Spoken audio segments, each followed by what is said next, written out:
My thanks to Joyce and David. Maya, stay with me because I'm going to bring in Donnie Deutsch, who is a longtime friend of Michael Cohen's and has been in touch with him throughout this process. Donnie, what are we to make of what Michael Cohen has put out to the world today?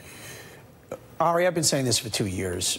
It's always about the money. It always has been about the money. And it's always about Russian money. I think you're going to start to see stories about Saudi money. Donald Trump went bankrupt in the mid-90s. Donald Trump couldn't get money from anywhere. You have Trump Tower filled with apartment after apartment of LLCs of Russians.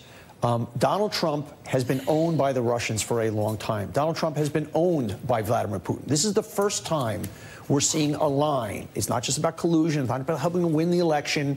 It's about the money. It's about business. And this is just the tip of the iceberg. I really believe even post-Trump presidency, you're going to see the Trump business empire being picked apart for the next 20 years. It's basically built as a criminal enterprise. As far as Michael, I've been speaking to Michael over the last few days. I've spoken to Michael today. Michael, it's been an interesting arc for Michael. Michael, obviously, as we know, and we've talked a lot about the show, was an emotional, personal ally of Donald Trump. It wasn't just business. He felt like a part of the family, and obviously said he would take bullets for him, and obviously did take bullets. What's going to come out question, was he told to lie or did he lie on his own? I think that's going to be an interesting question that's going to come forward.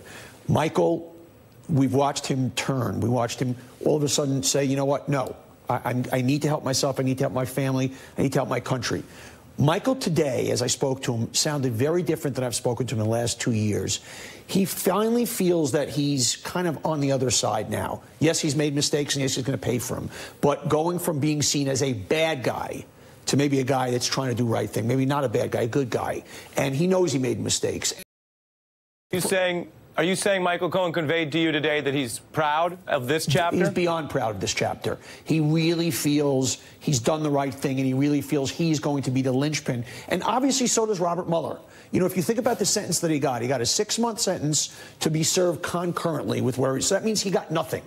He basically pled to lying to Congress, and Bob Mueller basically gave him no penalty. So what does that say to you? It says that Bob Mueller knows how important it was. He sat with him for 70 hours, and when Michael Cohen is sentenced December 12th, he's going to be sentenced for these two things together, and you will hear a judge read a letter from Bob Mueller about how Michael has cooperated, the way he's cooperated. If you saw, the people who were in court today with him saw the way he was relating with the prosecutors and with the press. It was a very different Michael Cohen than several months ago. Michael Cohen is on this team, he's on the blue team, and he's on the right team. Well, Maya, I wonder if you could give us your view of Donnie Deutsch's theory of the case there, which is that the money is the problem. He outlined a vision where the legal process could ultimately be picking apart Donald Trump's entire fortune, if there is a fortune, or entire debt, Trump Organization, the rest. And to paraphrase Donnie Deutsch and sprinkle in a little bit of Diddy and Biggie, he seemed to say that we've gone from mo money, mo problems to Mo Mueller, mo problems. I love you, Ari. I thought we were going to do Kendrick Lamar, and Michael Cohen's going, "You're dead to me." So, but okay, I can go with you, Ari. But I mean, we could go Kendrick and say he's telling Jerome Corsi, "Be humble, sit down." Yeah. So go ahead, Maya. I mean, we could do this all night. Yes, we could. So, but we don't have time. But we won't. But we won't. Later, Christmas party. So I